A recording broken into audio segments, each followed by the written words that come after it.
Readings of Almighty God's Words. Exposing Antichrists. Item 7. They are wicked, insidious, and deceitful. Part 2. Antichrists love lies and trickery. What else do they like? They like tactics, schemes, and plots.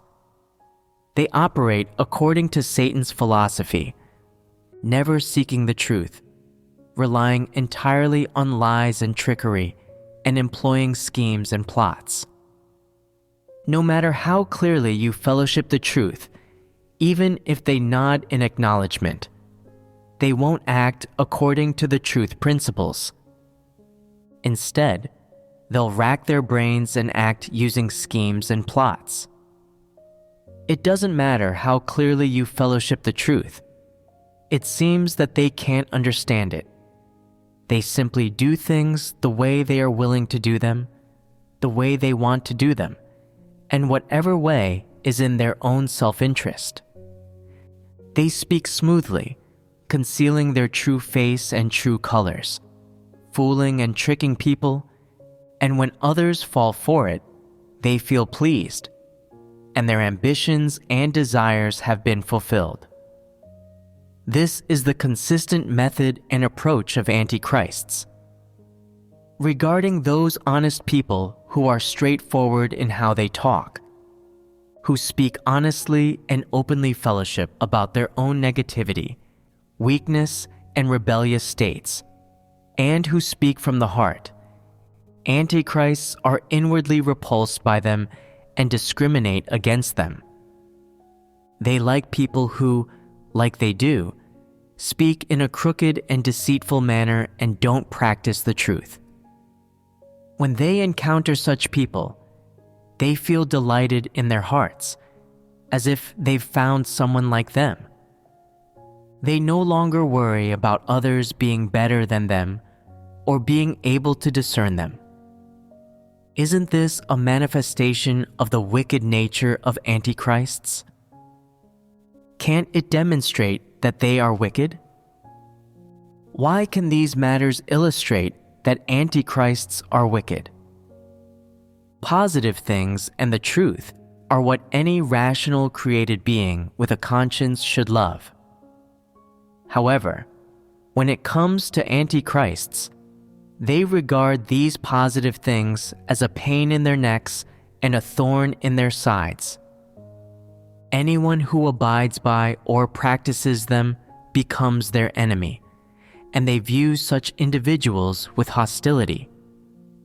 Doesn't this resemble the nature of Satan's hostility toward Job? It is the same nature, the same disposition as Satan's, and the same essence. The nature of antichrists originates from Satan, and they belong to the same category as Satan.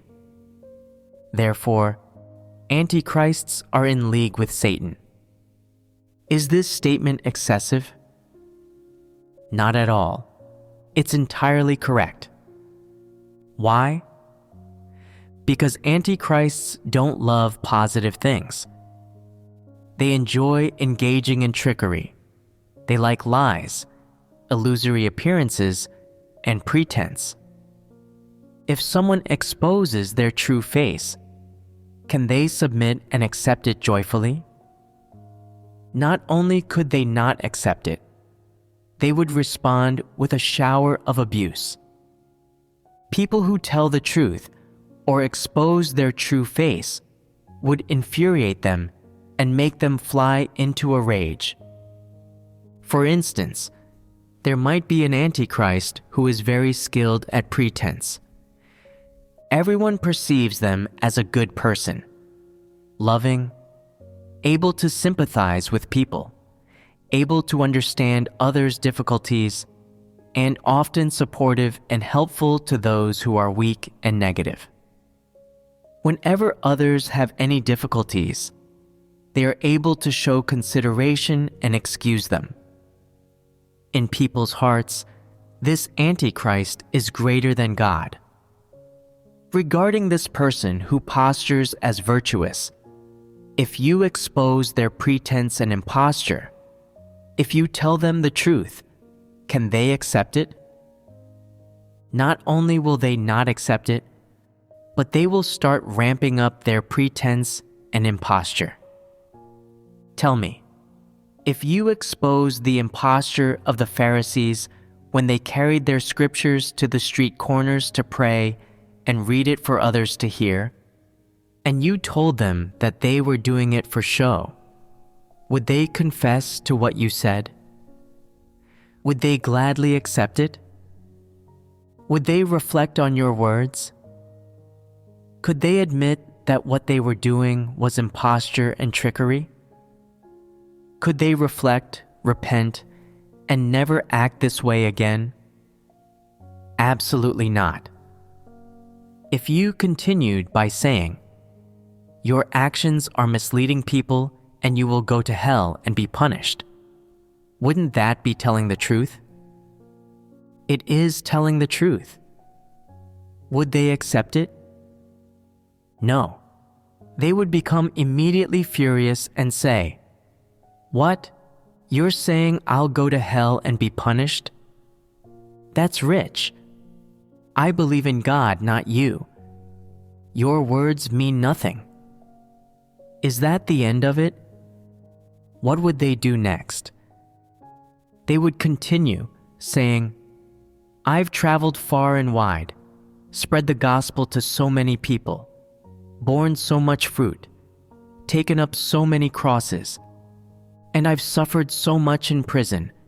You child, when I started believing in the Lord, you were still in your mother's womb." Their nature is exposed, right? Don't they preach patience and tolerance? Why then can't they tolerate this small matter? Why can't they tolerate it? Because you've told the truth. You've uncovered their true self, and they have no destination. Can they still tolerate this? If they are not antichrists, if they are on the path of antichrists but can accept the truth, and they also show a manifestation of imposture, what will they do if you expose their imposture? They might not immediately reflect on themselves, and to say that they do so may sound unrealistic and hollow. However, most normal people's first reaction to hearing this is that they experience a stinging pain in their heart. What does this stinging pain signify? It means they're affected by what they hear. They didn't expect someone to dare to act so rashly, tell the truth, and condemn them like this in front of them. These words are something they never expected and never heard before. Furthermore, they have a sense of shame and want to save face. As they mull over you telling them that standing at the street corner to pray and read scripture is misleading people, after self-examination, they discover that doing this was indeed to show people how devoted they are, how much they love the Lord, and how much they can suffer, that this is imposture, and what you said was true. They discover that if they continue acting like this, they won't be able to show their face to other people. They have a sense of shame, and with that sense of shame, they might be able to restrain themselves somewhat and stop their evil deeds or their actions that are shameless and would lose face for them. What does it mean when they no longer continue to act like this? It implies a hint of repentance. It isn't certain that they will definitely repent, but at least there's a possibility of repentance, which is much better than antichrists and Pharisees. What makes it better? Because they have a conscience and sense of shame, the exposing words of other people sting their heart. although they may feel ashamed and that their dignity was wounded, they can at least acknowledge that these words are correct. Even if they are unable to save face, deep inside, they have already acknowledged and submitted to those words, accepting them already. How are antichrists different? Why do we say that antichrists are wicked? The wickedness of antichrists lies in the fact that when they hear something that is right, not only are they unable to accept it, on the contrary, they hate it. Additionally, they resort to their own ways, looking for excuses, reasons, and various objective factors to defend and explain themselves. What purpose do they aim to achieve? They aim to turn negative things into positive things, and positive things into negative ones. They want to reverse the situation. Isn't this wicked?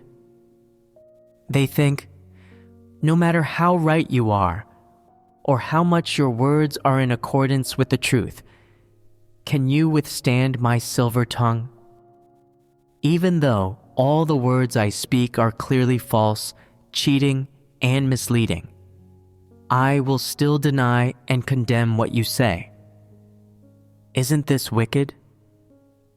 Indeed, this is wicked. Do you think that antichrists, when they see good people, don't consider them honest in their hearts? They do consider them to be honest people and pursuers of the truth. But what is their definition of honesty and pursuing the truth? They think that honest people are foolish. They are repulsed by, detest, and are hostile toward the pursuit of the truth. They believe it to be false, that no one could be so foolish as to forsake everything in pursuit of the truth, to say anything to anybody, and entrust everything to God. No one is that foolish. They feel that all these actions are false, and they don't believe in any of them. Do antichrists believe that God is almighty and righteous? They do not. So, they draw question marks behind all these things in their minds. What's the implication here? How do we interpret this heap of question marks? They don't just doubt or question it. In the end, they also deny it and aim to reverse the situation. What do I mean by reversing the situation? They think, what's the use of being so just? If a lie is repeated 1,000 times, it becomes the truth. If no one speaks the truth, then it isn't the truth and it has no use. It's just a lie. Isn't this twisting right and wrong? This is the wickedness of Satan, distorting facts and twisting right and wrong. This is what they like. Antichrists excel in pretense and trickery. What they excel in is, of course, inherent to their core, and what is inherent to their core is precisely that which is in their nature essence. Even more, it's that which they crave and love, and it's also the rule for how they survive in the world. They believe in sayings like, "The good die young, while the evil live to a great old age. Every man for himself and the devil take the hindmost. One's destiny is in his own hands. Man will triumph over nature," and so on. Do any of these statements align with humanity or the natural laws that normal people can comprehend? Not a single one. So how can antichrists be so fond of these devilish sayings of Satan and even treat them as their mottos? One can only say that it is because their nature is too wicked. There was a certain church leader I came in contact with a few times over the course of about a year. We had several opportunities to meet, but our conversations were limited because he was not one to speak freely. What does that mean? Not one to speak freely? It means he wouldn't say much even when you asked him questions. Now, was he like this in his interactions with others in the church? There were two possible situations. With those who were of a like mind, he had plenty to say. However, with those who were not of a like mind, he became guarded and spoke less freely. Later on, I summed up that during my interactions with him, he spoke 5 classic phrases in total. He didn't speak freely, so when he said something, it became a classic phrase. What kind of person is this? Can we call him a distinguished person? It's quite normal for church leaders or workers to have contact with me and discuss matters, isn't it? However, this person was unique. He spoke only 5 phrases, 5 incredibly classic phrases.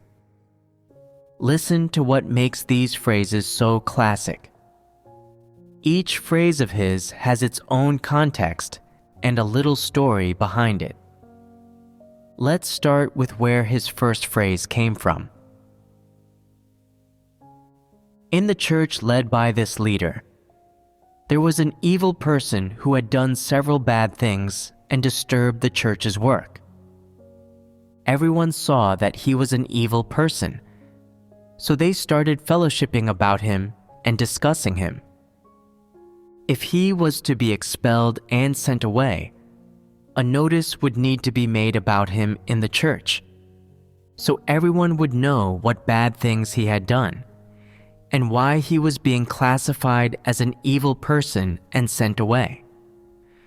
While some of the bad things that evil person had done were being exposed, this leader, who usually didn't talk much, spoke up and said he meant well. How did he view that evil person doing those bad things and disturbing the church's work?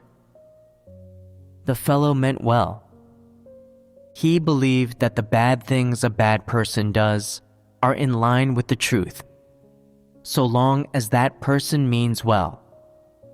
To him, regardless of the nature of their actions, whether good or bad, or the consequences of their actions, as long as they mean well, even the disruptions and disturbances they cause are in line with the truth.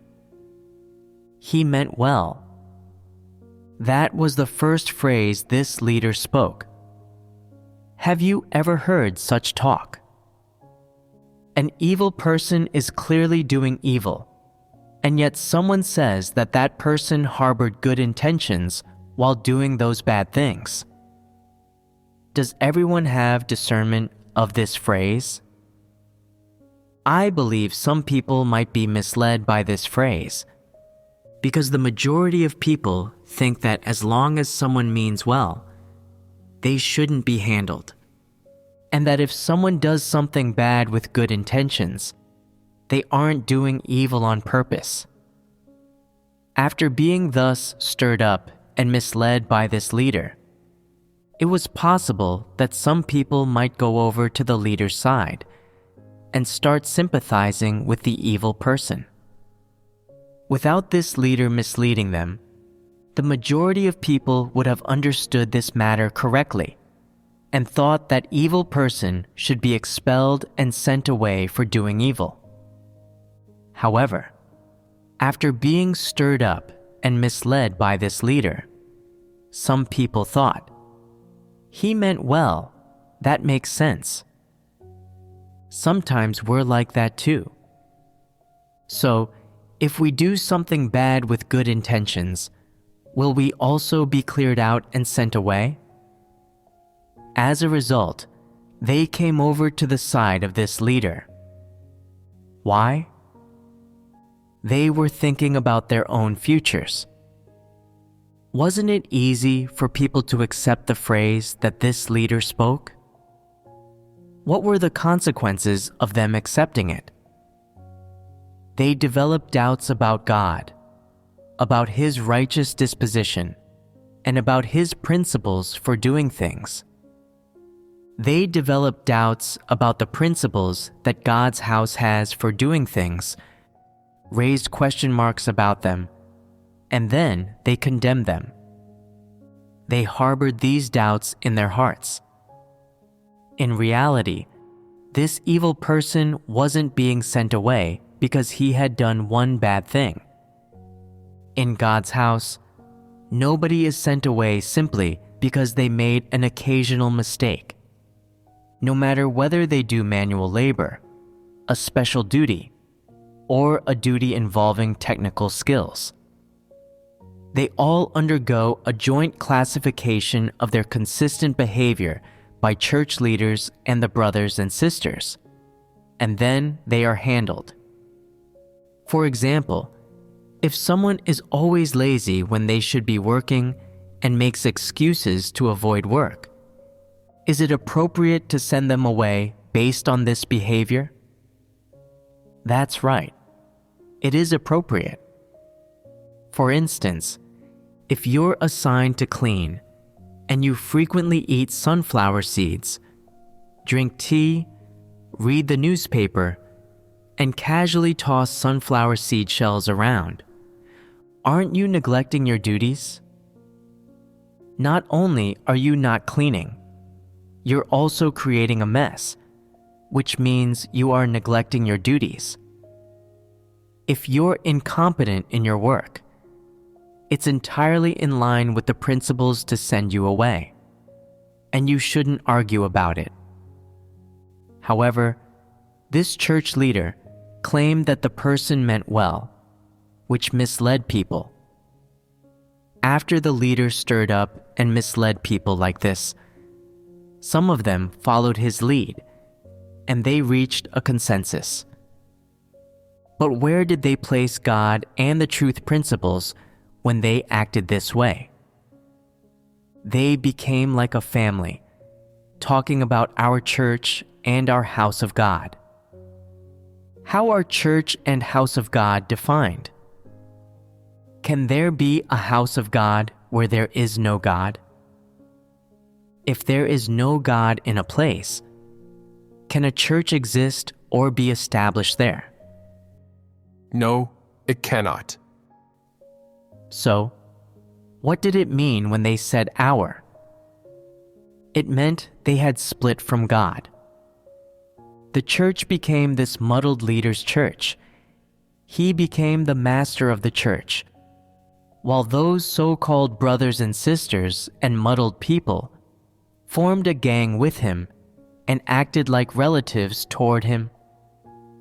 They distanced themselves from God, and so God took on a role outside of the house of God. These were the consequences that developed when this leader uttered that first phrase under these circumstances. Everybody particularly approved of him, thinking, "Our church leader is fair. He is considerate of us, forgives our weaknesses, and even speaks up for us." When we make mistakes, God always exposes and prunes us. But our leader always protects us, just like a mother hen protects her chicks. With him around, we won't suffer any wrongs. Everyone was grateful to him. These were the consequences of the first phrase spoken by this leader. Let's continue with the second phrase spoken by this leader. There had been some work concerning outside affairs in the church that most people couldn't perform or were too busy with their duties to take care of. There were some believers in name only who were adept at handling outside matters. So the house of God allocated a bit money to get someone like this to take care of these tasks. And sometimes God's house would spend a bit more for him to handle quite a few tasks on its behalf. Tell me, did it violate the principles for God's house to spend an extra 200 RMB to handle matters like these? This was the only way to handle those matters, and it bore good results, so that was how they were handled.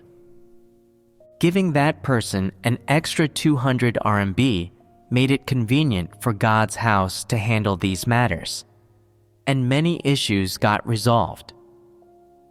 Was it worth it to spend that extra 200 RMB? It was absolutely worth it. It was appropriate to do things this way.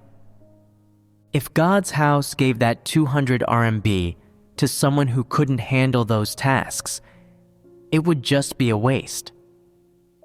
Giving that 200 RMB to him meant that those tasks could be done well. So was it in line with the principles for God's house to handle things in this way? So, was it in line with the principles to not discuss or communicate this with the brothers and sisters? Does the above have the right to handle things this way? Yes, that's certain. But this church leader said, the brothers and sisters said that person was given another 200 RMB. I'm just asking about this matter on behalf of the brothers and sisters. They don't understand this principle, and we want to seek how to fellowship about this aspect of the truth. He only spoke in half sentences. This was his second phrase. Obviously, this phrase was a question, meaning, you say that everything you do is in line with the principles, but this thing isn't. And some brothers and sisters have opinions and notions about it, so I have to question you about it on their behalf. How do you explain this matter? Give me an explanation. That's a question, isn't it? Now, go ahead and analyze how many messages were contained within this. What is your view when you hear a thing like this? How do you view this person based on this matter? There was a questioning tone to this phrase of his. He was questioning God. Actually, he had his own notions on this matter. He didn't express his own true thoughts. Instead, he said it was the brothers and sisters who couldn't accept the above's decision, that they had opinions about it. As a church leader, when the brothers and sisters had notions, he should have fellowshipped the truth with them to resolve this issue. But not only did he not resolve it, he came to question God with these notions. There's a deceitful and wicked disposition in him. 2 points have been mentioned. One is that he was questioning the above, and the other is the fact that he already had notions inside him. Yet he said, the brothers and sisters don't understand the principles, and they want to seek them. Is there a problem with this phrase? Were the brothers and sisters that important to him? Since he regarded the life entry of the brothers and sisters as so important, when they developed such strong notions, why didn't he resolve them? Wasn't he being negligent in his duty? He was being negligent. He didn't resolve the issue, and he even shamelessly brought the brothers and sisters' notions with him to question the above. So, what good was he? What made him capable of questioning? Didn't he also have notions? Didn't he also have thoughts about the above's decision? Didn't he also feel that this matter was handled inappropriately?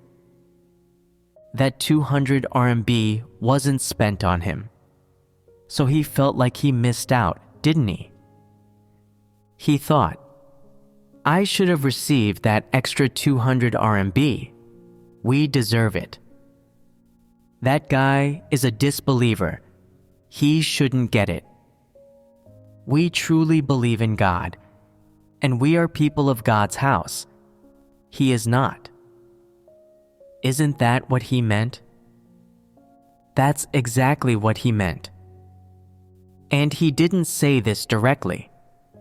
He stuttered through it. After hearing this, do you understand it or not? What's your viewpoint on this matter of spending money? Most people can understand this minor matter. Considering the immense work of God's house, did that leader really have to take notice of an extra 200 RMB being spent? Besides, it didn't come from his pocket, so why did he feel so distressed about it? Didn't he just feel envious upon seeing others being good people? Wasn't that what he meant? Are you able to understand what I have just explained to you? Are there any of you who disagree and say, no, spending an extra 200 RMB without our knowledge, it's terrible that we don't have the right to know about this. Isn't this squandering the offerings of God's house? What is the concept of God's house? What is the concept of offerings? Let me tell you, the offerings don't belong to everyone. They don't belong to the brothers and sisters. If there were only brothers and sisters and no God, it wouldn't be called God's house. When God appears and works, when He calls people before Him and establishes the church, that is God's house. When the brothers and sisters offer a tithe, it isn't being offered to God's house, nor to the church, and it certainly isn't being offered to any individual. It is to God that they are offering this tithe. In plain terms, that money is given to God. It's His private property. What does His private property imply? That God can allocate it as He pleases, and that the leader was not qualified to get involved with it. Asking questions and wanting to seek the truth because of this matter, let me tell you, was a bit excessive and unnecessary. That was him being fake and pretending. There were so many significant matters that this leader hadn't sought the truth on, yet he chose to seek it in this matter. Why didn't he handle that evil person? Why didn't he seek, saying, this person has displayed some manifestations of doing evil. The brothers and sisters are all sickened by him. Shouldn't I handle this? The leader didn't ask about that. He was completely blind to this evil person. Isn't that a problem? What was the first phrase spoken by this leader? He meant well. Look how benevolent this fellow was being. What a hypocrite. He was wicked, yet his words were full of benevolence and morality. There was honey in his words, but daggers in his heart, and he did not act like a human. What was his second phrase? God's house gave an extra 200 RMB to someone to complete a task. I want to seek on behalf of the brothers and sisters about how we should understand and grasp the principle in this matter. I provided this as a complete statement. Of course, he didn't say it like that. He spoke hesitatingly, making it hard to understand what he meant. That's just how he talked. This was the second phrase spoken by that leader. Now, listen to the third phrase spoken by that leader. Everyone was working together, digging. Each person had been assigned to fill one basket of soil. There was one person who worked quickly and finished first, then sat there drinking some water and resting, waiting for everyone else. Then something went wrong. What went wrong? The third problem arose. This leader came once again to ask the above, saying, "We have someone here who works fast and moves swiftly, but there's one thing wrong with him. After finishing the work, he just sits there and doesn't help anyone else. So everybody is starting to form opinions about him." The brother above asked, "Is he usually lazy when he works?" This leader replied, "No, he isn't. He just works quickly. And after finishing, he just sits there waiting, not helping anyone. So the brothers and sisters have opinions about him. They say he lacks compassion." When the brothers and sisters mentioned this, it distressed this leader. He thought, "Oh dear, look at how cruel that person is. My brothers and sisters are tired from working. They work slowly, and no one is helping them." The whole group felt upset, so he also felt upset. How empathetic of him. He brought this burden with him to report to the above. The first thing he asked was, "Can someone like this be punished? Tell me, do you think someone like this can be punished?" No. So, what is your reaction after hearing this?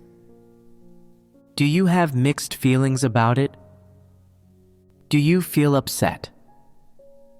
God's house has always fellowshipped that people must understand the truth and treat others fairly.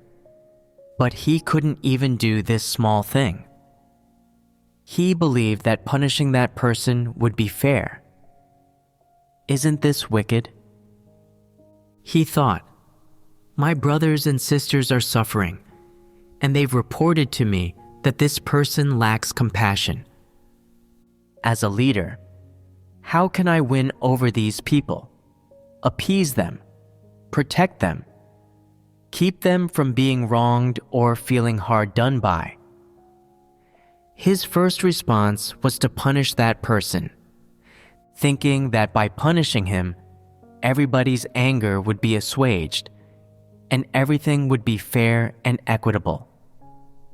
Didn't he want to do this? He thought, "We all eat the same food, live in the same place, and we are all treated the same. What right do you have to work so fast? If you work quickly, why don't you help the others? Tell me, how do people feel after hearing this?" Working fast is a sin. It seems like we must never work fast. It won't do us any good in the hands of this leader. Working fast is no good, and neither is being proactive. It's justifiable to be slow. The above asked the leader, "What about those who work slowly? Do you reward them?" The leader was stumped, but he wasn't muddle-headed. He said, "No, I can't reward them. However, that guy who works quickly should be punished.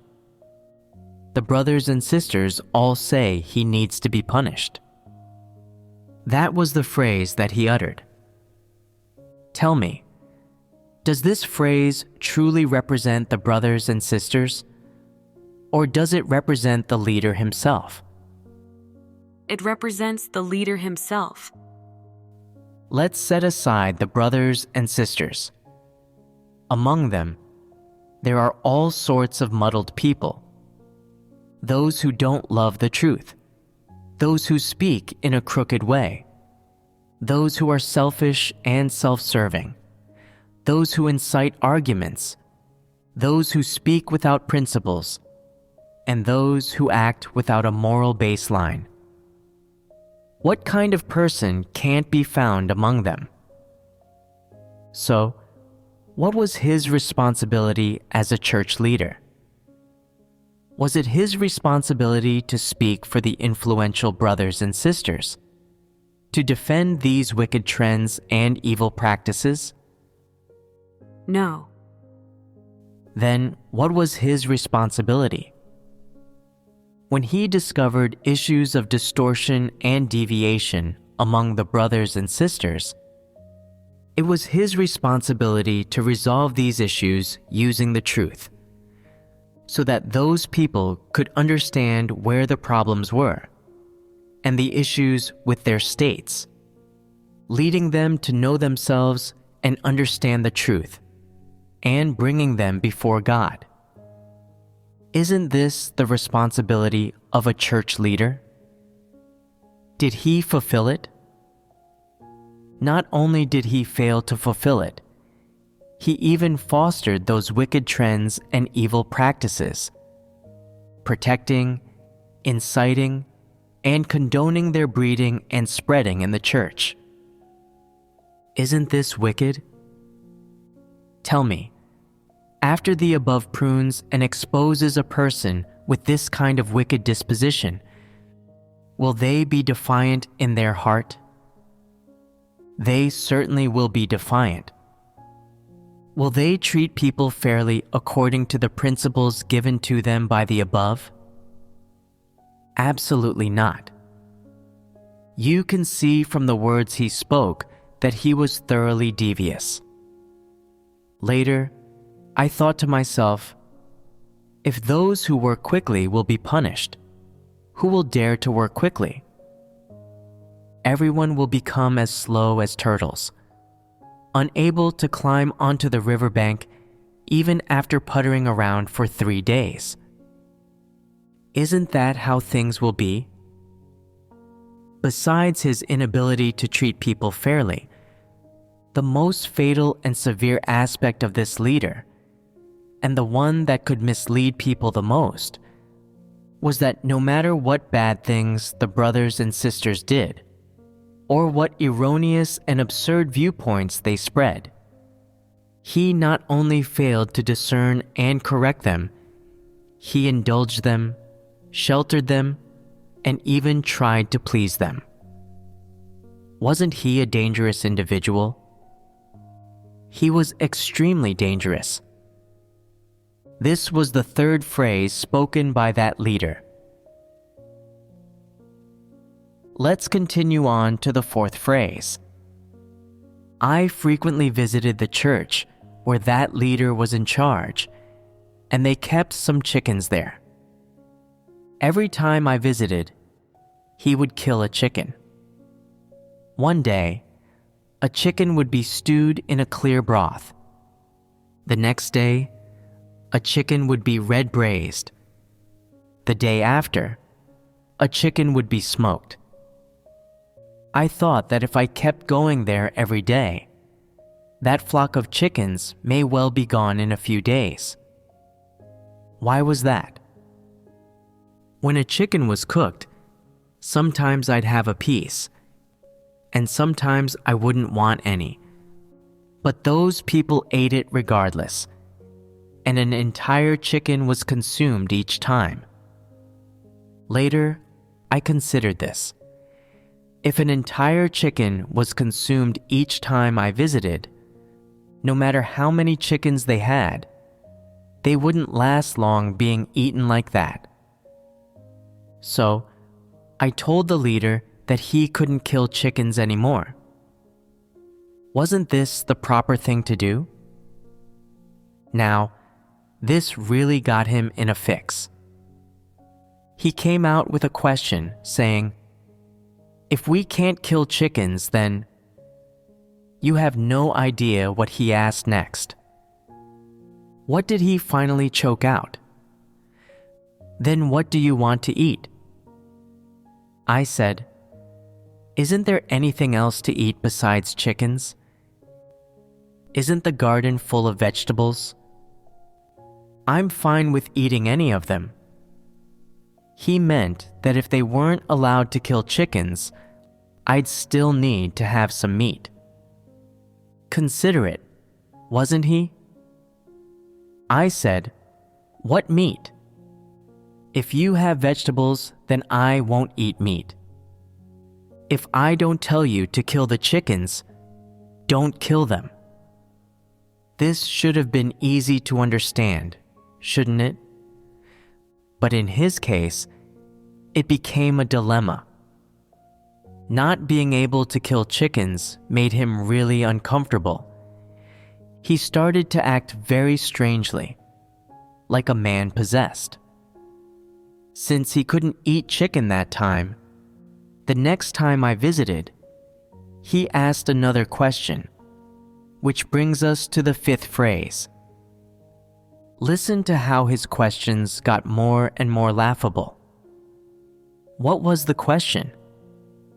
He said, since we can't kill chickens, and we also keep rabbits, would you eat them instead? That really made me angry. I said, the little rabbits we keep are so cute, with their bright red eyes and pure white fur. They're having a great time playing around. Why are you always thinking about eating meat? Can't you do without meat? I didn't understand. Their kitchen was never short on meat. There were endless chicken legs and pork chops. It wasn't like there was no meat for him to eat. So why did he keep asking about killing rabbits and eating their meat? I just retorted with these words. You're not allowed to kill them. What's all this killing for? When he saw me respond like this, he grew afraid of being pruned and didn't dare to ask any more questions. What meals did he prepare after that? During the season of June and July, there were all sorts of things in the garden. Leafy greens and fruit-bearing vegetables were abundant. One day, that leader prepared a table full of dishes. What did he prepare? Stir-fried mung bean sprouts, soybean sprout soup, tofu stewed with fish, stir-fried green peas and eggs, stir-fried wood ear mushrooms. There was not a single leafy green vegetable on the table. I took a gander at all those dry dishes. The season called for something fresh, but the foods he prepared were completely out of season. I thought, isn't this person being wicked? There were all kinds of vegetables in the garden. Why didn't he make some leafy greens? In the end, I said that he should be quickly sent away. With someone like him in charge of cooking, people would never get to eat seasonal foods. Instead, they'd always eat foods that were out of season. Is that normal? It's definitely not normal.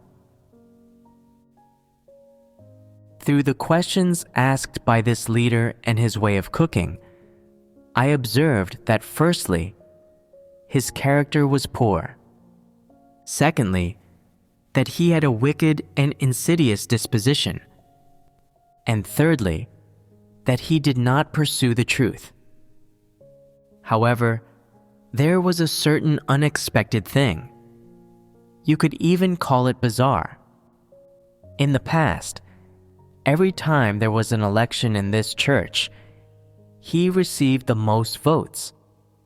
And even in re-elections, he still received the most votes. What was going on for such a person to repeatedly receive the highest number of votes? Weren't there reasons for this on both sides? There were reasons for this on both sides. What were the main reasons? On the one side, most of the brothers and sisters did not pursue or understand the truth, and they lacked discernment of people. On the other side, this church leader was extremely capable of misleading people. You don't know who this person was, you haven't seen what he did, and you don't know what kind of person he was behind closed doors. But just based on the matters I've spoken about, along with the 5 phrases that he spoke, what kind of person would you say he was? Was he suited to being a church leader? No. Then why did those brothers and sisters keep electing him? It's because he had strategies and misled these people. He absolutely was not as guileless and down-to-earth as he appeared on the surface. He definitely had strategies. Later, I said that there were no people in that church suited to act as a leader, and that someone else should be dispatched to serve in this position. But some people didn't understand. They felt that this leader wasn't chosen by the brothers and sisters. How should brothers and sisters be defined? Do the brothers and sisters represent the truth? Is this how they are defined? When the brothers and sisters collectively create a demand, a rule, or an opinion and an argument, are these things necessarily in line with the truth? Should God consider their issues and care for them first? Can God do this? No. So how should they be treated? How should these brothers and sisters be defined? Most of them are willing to do their duties, labor, and work, but they don't pursue the truth.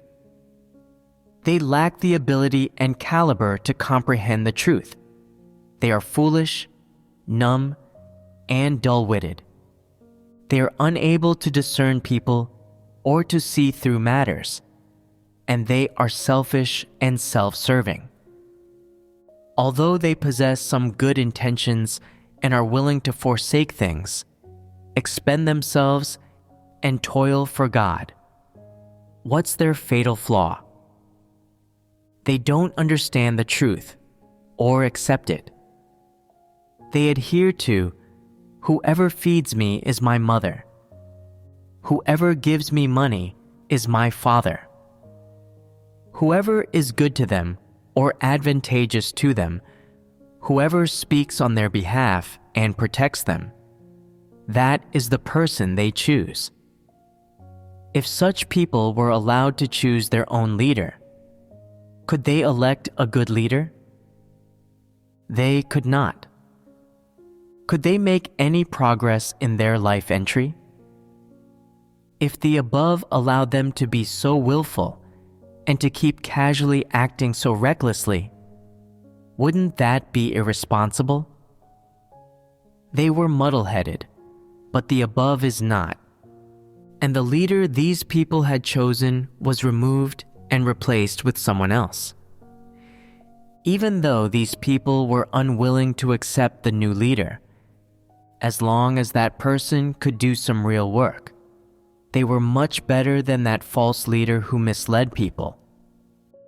Although these brothers and sisters didn't understand the arrangement of the above, there will come a day when they grasp some truths and have some understanding of things, and then they will know who was good and who was bad. By acting in this way, the above was completely taking responsibility for them. Was doing this appropriate?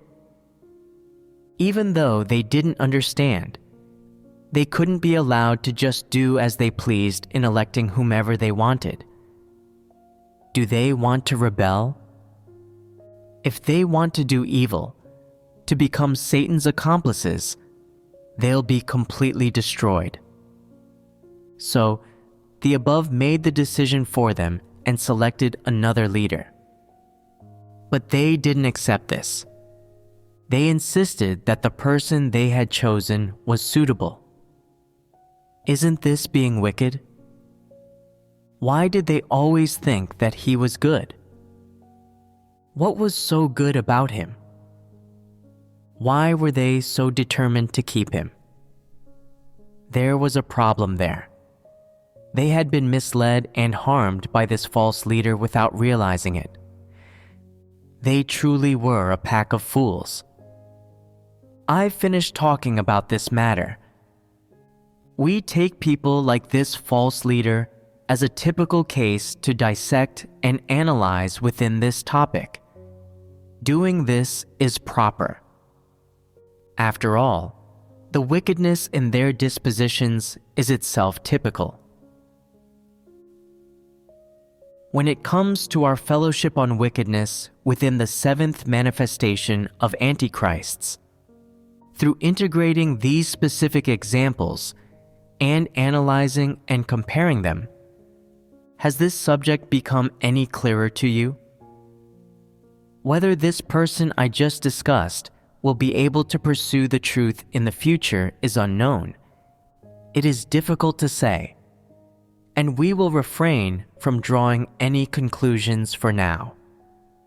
However, one thing is certain. His disposition, essence, and nature were all wicked. So, what did he love? Did he love fairness and righteousness? Did he love the various truths spoken by God? Did he love being an honest person, treating others fairly, acting with principles, and seeking the truth? Did he love these things? He didn't love any of them. This is 100% certain. Through these few phrases that he spoke and these few questions that he asked, the things he loved deep in his heart and in his bones were exposed. There wasn't a single thing among them that aligned with positive things. Who were the people he liked and felt willing to protect?